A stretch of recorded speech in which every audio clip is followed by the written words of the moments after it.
Winter వస్తున్నప్పుడు వెళ్ళిపోతున్నప్పుడే జాగ్రత్తగా ఉండాలి. మనం ఆ టైంలో కేర్లెస్గా ఉంటే పిల్లలకి ఏంటి మనకేంటి అందరికీ హెల్త్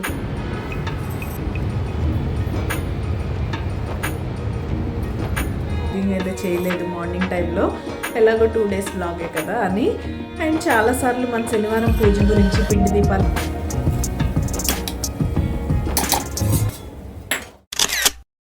హలో అండి, నేను మీ Jyothi. Welcome back to my channel Ritkriti sweet home. ఎలా ఉన్నారు మీ అందరూ? బాగున్నారా? నేను చాలా బాగున్నాను. ఈరోజు మీరు నా Friday and Saturday 2 days vlog అయితే చూస్తారు. వ్లాగ్ చాలా ఇంట్రెస్టింగ్గా ఎంగేజింగ్గా ఉంటుంది. ఒక యమ్మీ రెసిపీ కూడా మీతో షేర్ చేశాను, అందరికీ ఇష్టమైన రెసిపీ కాబట్టి తప్పకుండా వీడియో చివరి వరకు మిస్ అవ్వకుండా చూడండి. అండ్ ఇదైతే నేను ఫ్రైడే రోజు వేసుకున్న ముగ్గు. అబ్బాయి ఈ ముగ్గు అయితే నాకు పిచ్చిగా నచ్చేసింది. నేను ఇలా రీల్స్ స్క్రోల్ చేస్తూ ఉన్నప్పుడే నాకు కనపడింది. ముగ్గులు నేను ఎక్కువ చూసి సేవ్ చేసుకుంటూ ఉంటాను కాబట్టి మనం ఏవి చూస్తే అవే కదా రికమెండ్ అవుతూ ఉంటాయి. సో అలా వచ్చినవే నాకు చూడగానే కూడా చాలా అట్రాక్టివ్గా అనిపించింది అనమాట ఇది చూడడానికి. నేను జస్ట్ ఎల్లో రెడ్ కలర్స్ పెట్టాను, కానీ వాళ్ళు మంచిగా కలర్స్ వేశారనమాట, ముగ్గుతో వేసి, చాక్తో కాదు. కాబట్టి చాలా అందంగా అనిపించింది. అంత అనిపించాక మనం ఊరుకుంటామా? ఎలా అయినా ట్రై చేయాల్సిందే, వస్తే వచ్చింది లేకపోతే ఫెయిల్ అయింది అన్నట్టు నేనైతే రికార్డ్ చేస్తూ ముగ్గు వేయడం స్టార్ట్ చేశాను. అసలు ఎంత బాగా వచ్చిందో ఒక్కసారి చూశాను అంతే, మళ్ళీ నేను ఫోన్ పట్టుకొని కూడా వేయలేదు. అయినా సరే బాగా గుర్తుంది, బాగా వచ్చింది. ఫ్రైడేకి ఇది పర్ఫెక్ట్ ముగ్గురా అనిపించింది ఫైనల్గా వేసుకున్న తర్వాత. ఏంటి ముగ్గు గురించి ఇంత హైప్ ఇస్తున్నా అనుకుంటున్నారా? నాలాగా 1-2 ముగ్గులు వచ్చిన వాళ్ళకి ఒక 3వ ముగ్గు నేర్చుకొని దాన్ని పర్ఫెక్ట్గా వేసి అది మన ఇంటి ముందు చాలా అందంగా కనిపిస్తే అంతకన్నా ఏం కావాలి చెప్పండి. నేనైతే అంతే, ఇలాంటి చిన్న వాటికే చాలా హ్యాపీగా ఫీల్ అయిపోతా. ఎందుకంటే నాకు రావు కాబట్టి ఏదైనా చూసి కొత్తగా నేర్చుకుంటే నాకు అలా బాగా అనిపిస్తుంది అనమాట. ఈవెన్ కుకింగ్ విషయంలో కూడా అంతే. నేను ఏదన్నా ఒక రెసిపీ కొత్తగా చేసి అది చాలా బాగా వచ్చింది అనుకోండి, నాకు అసలు భలే హ్యాపీగా అనిపిస్తుంది. ఇంతకీ వ్లాగ్స్ ఎలా అనిపిస్తున్నాయి మీకు? కనుక మన వీడియోస్ నచ్చుతున్నట్టయితే ప్లీజ్ లైక్ చేయండి. మీ లైకే నా మోటివేషన్. మీరు లైక్ చేస్తే మన వీడియోస్కి రీచ్ పెరుగుతుంది. రీచ్ పెరిగితే నాకు ఇలాంటి మరిన్ని వీడియోస్ చేయాలనిపిస్తుంది. అండ్ హైప్ ఆప్షన్ యాక్టివేట్ అయిందా లేదా? మీకు కనుక హైప్ ఆప్షన్ యాక్టివేట్ అయ్యి నా కంటెంట్ మీకు నచ్చుతున్నట్టయితే తప్పకుండా హైప్ చేయండి. సో దట్ ఇలాంటి కంటెంట్ ఇష్టపడే మరి కొంతమందికి మన వీడియో అయితే రీచ్ అవుతుంది. సో తప్పకుండా లైక్ చేసి హైప్ చేయండి. ఇంకా అసలు వాళ్ళు ఫుల్ ప్రాణం పెట్టేసి ఫుల్ టైం అసలు హడావుడ్ అనేది పడకుండా చాలా నీట్గా వేసుకున్నాను అనమాట. ఇక్కడ మీకు చూస్తే అర్థమవుతుంది ఎంత నిదానంగా స్లోగా పెడుతున్నాను. అండ్ అవి కూడా ఎంతవరకు పెడితే బాగుంటుంది, కొంచెం ఎక్కువ ఎల్లో రెడ్ కలర్ కనపడేలా ఉంటే బాగుంటుంది అనిపించింది. ఎందుకంటే నేను చెప్పాను కదా, నేను చూసిన ముగ్గులో వాళ్ళు మంచిగా కలర్స్ నింపారనమాట.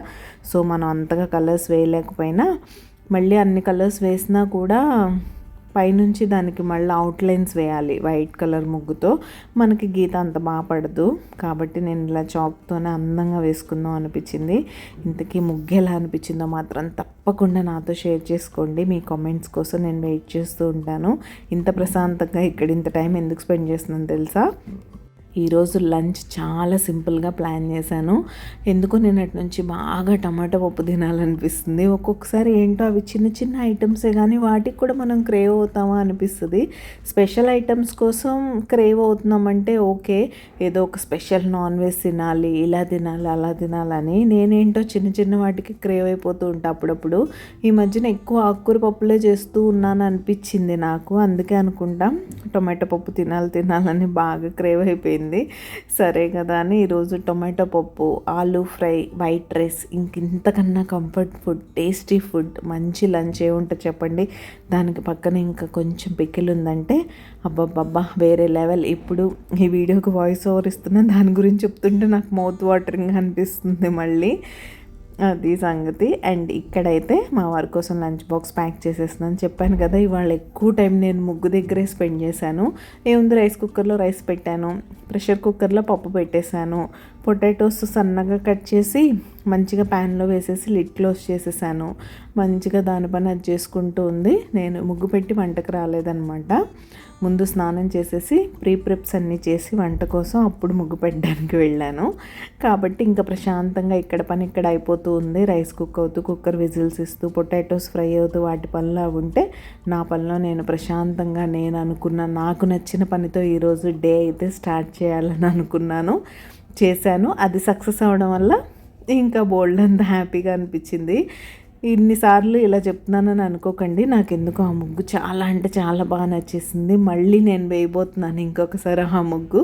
వేసిన రోజు మాత్రం తప్పకుండా మీతో షేర్ చేసుకుంటాను.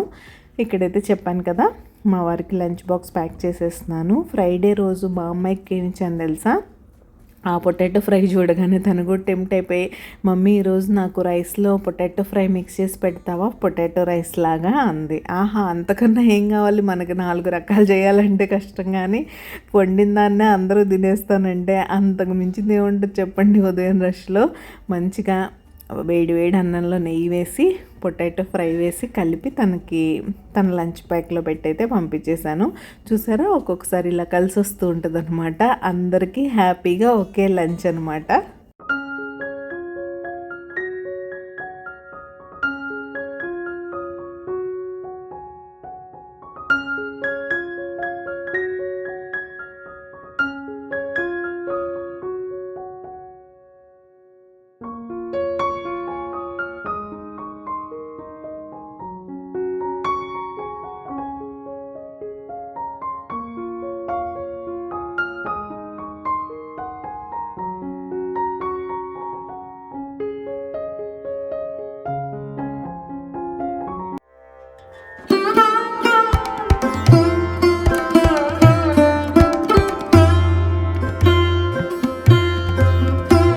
Good morning, happy Friday. మామూలు పనులన్నీ అయిపోయాయి, బేసిక్ వర్క్స్ అన్నీ. ఇంకా కొన్ని చిన్న చిన్న పనులు అయితే ఉన్నాయి. ముందు బ్రేక్ఫాస్ట్ చేసేయాలి టైంకి. ఈ పనులు చేసుకుంటూ ఉంటే ఇంకా అవన్నీ అలా డిలే అయిపోతూ ఉంటాయి. చూసారుగా పూజ అయిపోయింది, కిచెన్ పైపైన సెట్ చేశాను. ఇవాళ నార్మల్ ఆలూ ఫ్రై, టమాటో పప్పే కాబట్టి అంత మెస్ ఏం అవ్వలేదు, రకరకాలు చేయలేదు కాబట్టి. సో గిన్నెలన్నీ సింక్లో వేశాను. గిన్నెలు అయితే కడగాలి, ఆ పని ఉంది. దానికన్నా ముందు మనం బ్రేక్ఫాస్ట్ చేయాలి. ఈరోజు బ్రేక్ఫాస్ట్ రాగి జామా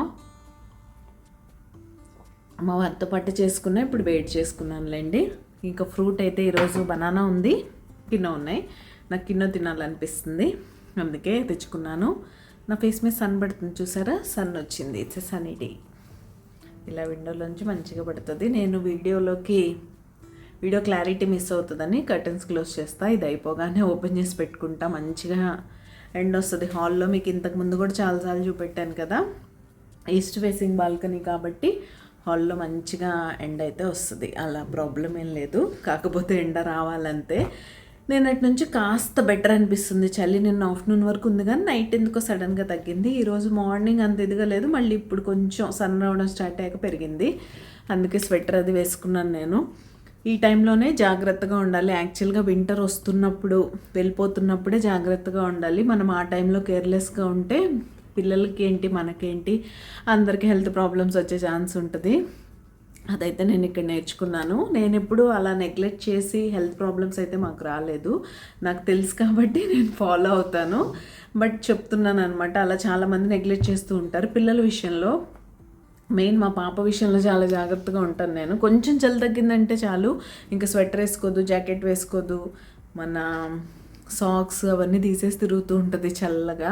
అది ఆ కొంచెం చలే పట్టేస్తుంది అనమాట. మనం ఇప్పుడు వరకు ఫుల్గా బాడీని కవర్ చేసి ఉంచాం కదా వామ్గా, సడన్గా వదిలేస్తే ఏంటంటే ఆ చలి పట్టేస్తుంది, దానివల్ల సిక్ అయిపోయే ఛాన్స్ ఉంటుంది. అందుకే మనం జాగ్రత్తగా ఉంటూ పిల్లల్ని చూసుకోవాలి, అది సంగతి. ఇంకేంటి సంగతులు చెప్పండి. న్యూస్ చూస్తుంటే అసలు చాలా బాధగా అనిపిస్తుంది. అసలు ఏం జరుగుతున్నాయని ఎప్పుడు ఏదో ఒకటి. నిన్న ఆ చెర్లపల్లి మీరు కూడా చూసే ఉంటారు కదా, ఎందుకండి అంత ఆవేశం, ఆవిడ చేసుకోవడమే తప్పు. యాక్చువల్గా షీఈ్ ఇండిపెండెంట్, మంచిగా జాబ్ చేస్తున్నారు, హ్యాపీగా ఉండొచ్చు, హ్యాపీగా చూసుకోవచ్చు. వాళ్ళ హస్బెండ్ మాటల్లో కూడా వాళ్ళకేం పెద్దగా ప్రాబ్లమ్స్ ఉన్నట్టు లేదు, కానీ బట్ అలా ఉండే వాళ్ళు కూడా చాలామంది ఉన్నారు. అంటే వర్క్ పర్పస్లో హస్బెండ్స్ అలా దూరంగా ఉండడం, వీళ్ళు ఉంటే ఇన్లాస్ దగ్గర, లేకపోతే సపరేట్గా ఉండడం, ఏదో ఒకటి మేనేజ్ చేసుకునే వాళ్ళు ఉన్నారు. మన సిచ్యువేషన్స్ని బట్టి అడ్జస్ట్ అవ్వాలి. కానీ ప్రధానికి సూసైడే సొల్యూషనా? నాకేంటో అసలు బాగా అనిపించట్లేదు అది వింటుంటే. తనతో పాటు అంత పెద్దగా అయిన 2 పిల్లల్ని తీసుకెళ్ళడం, అది రీసెంట్గా మీరు చూసారో లేదో గాజియాబాద్లో కూడా నిన్న ఒక ఇష్యూ అయింది. అది కూడా బాగా గుర్తొస్తుంది నాకు. 3 పిల్లలు. ఈ పిల్లలు ఏంటో, ఈ గేమ్స్ ఏంటో, అసలు మీ పిల్లలకి మొబైల్స్ ఇవ్వద్దు. అసలు ఇస్తే మాత్రం వాళ్ళు ఏం చేస్తున్నారని దయచేసి చూడండి. ఇచ్చేసి మీ పనిలో మీరు ఉండద్దు. మొబైల్ విషయంలో మేము చాలా స్ట్రిక్ట్గా ఉంటాం మా పాపకి. ఏదో మేము అలా ఉంటామని గొప్పగా చెప్పట్లేదు, మీరు కూడా అలా ఉండండి. పిల్లలకు మొబైల్స్ ఇచ్చి వదిలేదు, పర్టికులర్గా చిన్న పిల్లలకి. వాళ్ళు అసలు ఏం గేమ్స్ డౌన్లోడ్ చేస్తారు, ఏ గేమ్స్ ఆడతారు, అదంతా మనం ట్రాక్ చేస్తూ ఉండాలి. అసలు గేమ్స్ ఆడడమే ఒక పెద్ద ఎడిక్షన్. అవి అసలు ఎంటర్టైన్ చేయొద్దు. ఒకవేళ ఇంకా సరే ఆడుతున్నారన్నా కూడా మీరు ఒక ట్రాక్ పెట్టండి, వాళ్ళు ఏం చేస్తున్నారు ఏంటని. ఈవెన్ మేము మా పాపకి ట్యాబ్ ఇచ్చినా కూడా నా ఫోన్లో, మా వారి ఫోన్లో కంట్రోల్ ఉంటుంది. మేము ఎప్పుడు కావాలంటే అప్పుడు ఆఫ్ చేసేయగలం. అండ్ మేము చూడగలం తను ఎంతసేపు ఏ యాప్ చూస్తుంది, ఏ యాప్స్ డౌన్లోడ్ చేస్తుంది, ఇవన్నీ వీ కెన్ సీ అనమాట. అలా కంట్రోల్ పెట్టుకుంటాం. ఇంకా నేను మోస్ట్లీ తన్ని టీవీలోనే చూడమంటాను. పిల్లలు టీవీలో చూస్తే ఏంటంటే మనం అక్కడే ఉంటాం, వాళ్ళు టీవీలో ఏం చూస్తున్నారో మనకు తెలుస్తుంది. అలా కాకుండా ఫోన్స్ ఇచ్చేసి వాళ్ళకు మూలకెళ్ళి కూర్చున్నారు, ఏం చేస్తున్నారో మనకు అర్థం కాకపోతే ఇంకా పిల్లలు మన కంట్రోల్ తప్పిపోయినట్టే. చాలా జాగ్రత్తగా ఉండాలి. ఆ గాజియాబాద్ న్యూస్ మీరు చదివే ఉంటారు. 3 పిల్లలు, సేమ్ ఫ్యామిలీ, సిస్టర్స్, ఏదో గేమ్ ఆడుతున్నారట. కొరియన్ పిచ్చి వాళ్ళకి బాగా. ఈ కొరియన్ పిచ్చి ఈ మధ్య ఎక్కువైపోయింది బాగా. అసలు వాళ్ళు పేర్లు మార్చేసుకోవడం ఏంటో, వాళ్ళలా డ్రెస్అప్ అవ్వడం ఏంటో. ఈ ఓకే డ్రెస్అప్ అవ్వడం, హెయిర్ స్టైల్ ఇవన్నీ ఓకే, కానీ పేర్లు మార్చేసుకోవడం ఏంటి, ఆ 9th ఫ్లోర్ నుంచి దూకేయడం ఏంటి, అసలు ఇవన్నీ అసలు మాట్లాడాలన్నా కూడా నాకు తలనొప్పిగా ఉంది. ఆలోచిస్తుంటే మరీ చిరాగ్గా ఉంది.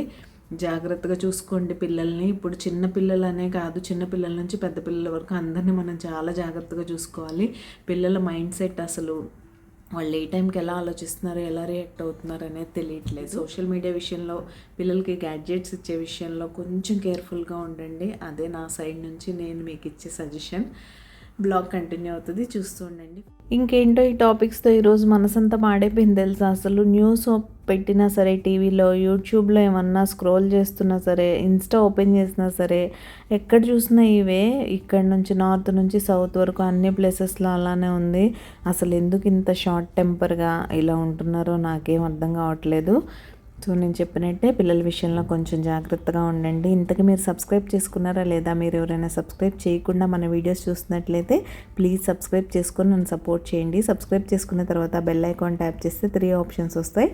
అందులో ఆల్ సెలెక్ట్ చేసుకున్నారంటే నేను ఎప్పుడు వీడియో అప్లోడ్ చేసినా మీ మొబైల్కి నోటిఫికేషన్ వచ్చేస్తుంది. మీ దగ్గర ఫ్రీ టైం ఉన్నప్పుడు చూసేయచ్చు. సో కొంతసేపు అలా ఎండలో కూర్చొని, ఎండ ఉండగానే బట్టలన్నీ తీస్తున్నాను అనమాట. నిన్న మొన్న స్టాండ్లో వేసినవి కొన్ని చల్లగా అనిపిస్తే వాటిని మంచిగా తీగల మీద వేసాను అనమాట. సన్ వస్తున్నప్పుడు కొంచెం వామ్గా అవుతాయి కదా, అప్పుడు ఫోల్డ్ చేసేసి ఇంక లోపల పెట్టేసుకున్నాం అంటే నీట్గా ఉంటాయని. ఈవెన్ స్టాండ్ మీద బట్టలు కూడా దగ్గరగా ఉంటాయి కదా, వాటిని కూడా ఆరాయా లేదా అని చెక్ చేసుకొని లోపల వేసుకున్నాను. ఇంకా ఫ్రైడే ఆ తర్వాత నేనేం రికార్డ్ చేయలేదు. ఇది డైరెక్ట్గా సాటర్డే రోజు బ్లాగ్ అనమాట. హలో అండి, గుడ్ మార్నింగ్. ఇది నిన్నటి వీడియో కంటిన్యూషనే. ఈరోజు సాటర్డే స్టార్ట్ అయిపోయింది. అంటే ఇంకా పూజ అది అవ్వలేదు అనుకోకండి, మా పూజ అయిపోయింది. స్వామివారి దర్శనం కూడా చేపిస్తాను. ఈరోజు స్పెషల్ బ్రేక్ఫాస్ట్ కూడా ప్లాన్ చేసుకున్నా, అందుకే అన్నీ గబగబా చేసేసుకున్నాను. పెద్దగా బ్లాగింగ్ అయితే చేయలేదు మార్నింగ్ టైంలో, ఎలాగో 2 days బ్లాగే కదా అని. అండ్ చాలాసార్లు మన శనివారం పూజ గురించి, పిండి దీపాల గురించి కూడా చెప్పాను కాబట్టి ఈరోజు స్పెషల్గా ఏం రికార్డ్ చేయలేదు. ముందైతే స్వామి దర్శనం చేసేసుకొని తర్వాత మాట్లాడుకుందాం. ఇది ఈరోజు అయితే పిండి దీపాలతో స్వామివారి పూజ. ఎప్పటిలానే చలిమిడి, వడపప్పు, పానకం నైవేద్యం, కొబ్బరికాయ కొట్టుకుంటాం కదా అది. సో ఇదైతే పూజ. అండ్ మొన్న షార్ట్లో నాకు ఒకరు కామెంట్ పెట్టారు, డైలీ పూలు లేకుండా పూజ చేసుకోవచ్చా స్వామివారికి కానీ దేవుడికి, అసలు ఎవరికైనా రెగ్యులర్ పూజ వితౌట్ ఫ్లవర్స్ చేసుకోవచ్చా అని. మనకి ఫ్లవర్స్ ప్రతిసారి అవైలబుల్గా ఉండాలని లేదు కదండి. సిటీస్లో అయితే అసలే దొరకవు మనకి. మామూలుగా మన సౌత్ సైడ్స్ అయితే బాగానే దొరుకుతాయి, కానీ నార్త్ సైడ్ పర్టికులర్గా ఫ్లవర్స్ దొరకడం కష్టం, సీజనల్గా దొరుకుతాయి కాబట్టి. మీరు చక్కగా అక్షతలతో పూజ చేసుకోవచ్చు. నిత్య పూజ రోజు చేసుకునేవాళ్ళు, స్పెషల్గా వీక్లీ వన్స్ అలా చేసుకునే వాళ్ళు ఎలానో ఫ్లవర్స్తో చేసుకుంటారు. నిత్య పూజకి అలాంటివే ఉండవు, మీరు చక్కగా అక్షింతలతో చేసుకోవచ్చు. నేను కామెంట్కి రిప్లై కూడా ఇచ్చాను. ఇంకెవరికన్నా ఇలాంటి డౌట్స్ ఉంటే మరి కొంతమందికి యూజ్ అవుతుందని ఇక్కడైతే చెప్తున్నాను. సో అది ఈరోజు బ్రేక్ఫాస్ట్ కోసం అయితే పొంగల్, వడ, సాంబార్ ప్లాన్ చేశాను. నేను సాంబార్ ఆల్రెడీ పూజకి రెడీ చేస్తూ పెట్టేశాను. వడలు వేయాలి, పొంగల్ చేయాలి. పొంగల్ రెసిపీ కూడా మీతో షేర్ చేస్తాను. వీడియో చివరి వరకు మిస్ అవ్వకుండా చూడండి. నేను మిమ్మల్ని మళ్ళీ కలుస్తా. ఈరోజు మంచి బ్రైట్ సన్నీ డే అండ్ మా వాళ్ళు బ్రేక్ఫాస్ట్ కోసం వెయిట్ చేస్తున్నారు. సో స్పెషల్ బ్రేక్ఫాస్ట్ గురించి చెప్పాను కదా, సాటర్డే సండేస్ రోజే ఇలాంటివి కుదురుతాయి. ఎప్పుడైనా స్పెషల్గా చేస్తే మనతో ఇలా ఉంటుంది అనమాట, లేకపోతే చాలా సింపుల్గా చేసుకుంటూ వెళ్ళిపోతాం. ఇంక ఇప్పుడు నా స్టైల్లో వెన్ పొంగల్ ఎలా చేసుకోవాలో చూసేద్దాం. చాలా టేస్టీగా సూపర్ యమ్మీగా ఉంటుంది. వడ, సాంబార్, కోకోనట్ చట్నీ మాత్రం కంపల్సరీ ఉండేలా చూసుకోండి. దీని కాంబినేషన్ తింటే మనం అలా ఫుల్ ఫ్లెడ్జ్డ్గా తినాలి. కొంతమంది పెసరపప్పు, బియ్యం ఈక్వల్ క్వాంటిటీస్లో తీసుకుంటారు పొంగల్ కోసం. బట్ నేను మరీ ఈక్వల్గా వేయను, కానీ 1 కప్పు బియ్యానికి 3/4 కప్పు పెసరపప్పు అయితే వేసుకుంటాను నేను. మీరు ఇలా ట్రై చేసి చూడండి, పర్ఫెక్ట్గా ఉంటుంది. లేదు మాకు పప్పు టేస్ట్ ఎక్కువ తెలియాలనుకుంటే 1కి 1 వేసుకోండి. అలా వేసుకున్నా కూడా బాగానే ఉంటుందట. నేనైతే ఎప్పుడు అలా వేయలేదు. అలా అని మరి 1/2 కప్పు వేస్తే సరిపోదు, 3/4 కప్పు అలా వేసుకోండి. వేసుకొని మంచిగా పెసరపప్పును ఫ్రై చేసుకొని బియ్యంతో కలిపి వాష్ చేసుకోండి. వాష్ చేసుకున్న తర్వాత మామూలుగా అయితే ఇప్పుడు 1కి 3/4 కప్పు వేసాను కదా నేను పెసరపప్పు, మామూలుగా 3-3.5 అలా వేస్తే సరిపోద్ది కదా వాటర్. కానీ ఇప్పుడు మనం పొంగల్ కోసం బాగా కుక్ చేసుకోవాలి కాబట్టి 6 కప్స్ వాటర్ వేసుకొని కొంచెం ఉప్పు, పసుపు యాడ్ చేసుకొని ప్రెషర్ కుక్కర్ లిడ్ క్లోజ్ చేసేసి విజిల్ పెట్టేసి ఒక 6-7 విజిల్స్ ఇచ్చేయండి. ఒకటి ఎక్కువ ఇవ్వండి, తక్కువ అవ్వకుండా చూసుకోండి. ఎందుకంటే పప్పు ఎలానో ఉడికిపోద్ది పెసరపప్పు కాబట్టి, బియ్యం మంచిగా ఉడికిపోవాలి అండ్ చక్కగా మ్యాష్ అయిపోవాలన్నమాట. ఇంకా ప్రెషర్ కుక్కర్ ఎలానో విజిల్స్ ఇచ్చే పనిలో ఉంది కదా, ఈ గ్యాప్లో నేను పక్కనే వడలు వేస్తున్నాను. రికార్డ్ చేయలేదులేండి, ఇంక ఇవన్నీ చేసే ప్రాసెస్లో హడావిడి అయిపోయింది బాగా. సాంబార్ అయితే పెట్టేశాను, కానీ వడలు వేడివేడిగా వేసుకుంటేనే బాగుంటుంది కాబట్టి పొంగల్ చేస్తూ వడలు అయితే వేశాను. ఇంకా విజిల్స్ ఇచ్చేసి ప్రెషర్ రిలీజ్ అయిపోయిన తర్వాత ఇలా ఉంటుంది. కొంచెం వాటర్ ఉండేలానే చూసుకోండి, మనం ఎక్కువ వాటర్ వేసాం కాబట్టి ఉంటాయి. ఒకవేళ లేకుండా గట్టి పడిపోయినా కూడా ఏం కంగారు పడిపోవసరం లేదు. కొన్ని నార్మల్ వాటర్ పోసి కొంతసేపు అలా స్టవ్ మీద పెట్టచ్చు. లేదు మీకు అంత టైం లేకపోతే మంచిగా కెటిల్లో కానీ పక్కన గిన్నెలో కానీ హాట్ వాటర్ పెట్టుకొని వాటిని మిక్స్ చేసేసుకోవడమే. మీరు తినేలోపు పొంగల్ గట్టి పడిపోయినా కూడా సేమ్ ఇదే ఫాలో అయిపోవాలి. ఇంక ఇప్పుడు తడకా టైం. ఈ తడకాతోనే బోల్డ్ అంత టేస్ట్ వస్తుంది మన వెన్ పొంగల్కి. నేను ఈ ప్రెషర్ కుక్కర్ రిలీజ్ అయ్యే గ్యాప్లో సన్నగా అల్లం కట్ చేసుకున్నాను, మంచిగా ఫ్రెష్గా మిరియాలు దంచి పెట్టుకున్నాను. ఆల్రెడీ ఉన్న పెప్పర్ పౌడర్ కాకుండా మీరు మంచిగా మిరియాలు అప్పటికప్పుడు దంచుకోండి, చాలా బాగుంటుంది. ఇంకా ఆవు నెయ్యి అయితే తీసుకున్నాను నేను. దానిలోకి ఎండుమిరపకాయలు, జీలకర్ర, సన్నగా కట్ చేసిన అల్లం, ఫ్రెష్గా దంచిన మిరియాల పొడి, మీ దగ్గర ఉంటే కరివేపాకు వేసుకోండి. నా దగ్గర కరివేపాకు లేదు కాబట్టి కొత్తిమీర వేసుకున్నాను. ఇంగు వేసుకోవడం మర్చిపోవద్దు. అంతే, మంచిగా తడక ఫ్రై అయిపోయిన తర్వాత మనం ఆల్రెడీ రెడీ చేసి పెట్టుకున్న రైస్ ఉంది కదా, అందులో వేసుకొని మిక్స్ చేసేసుకోవడమే. అసలు ఎంత టేస్టీగా ఉంటుందంటే కమ్మగా తినే కొద్దీ తినాలనిపిస్తుంది. మనకి గుళ్ళో ప్రసాదం ఇస్తారు కదా పొంగలి, సేమ్ అదే టేస్ట్ వస్తుంది. తప్పకుండా ట్రై చేయండి. మీకు ఎలా వచ్చిందో నాతో చెప్పండి. మీరు వేరే ఏదైనా ప్రాసెస్ ఫాలో అవుతూ పొంగల్ చేసేలా ఉంటే నాతో షేర్ చేసుకోండి. నేను కూడా ఒకసారి తప్పకుండా ట్రై చేసి వీడియోలో షేర్ చేస్తాను నాకు ఎలా వచ్చిందనేది.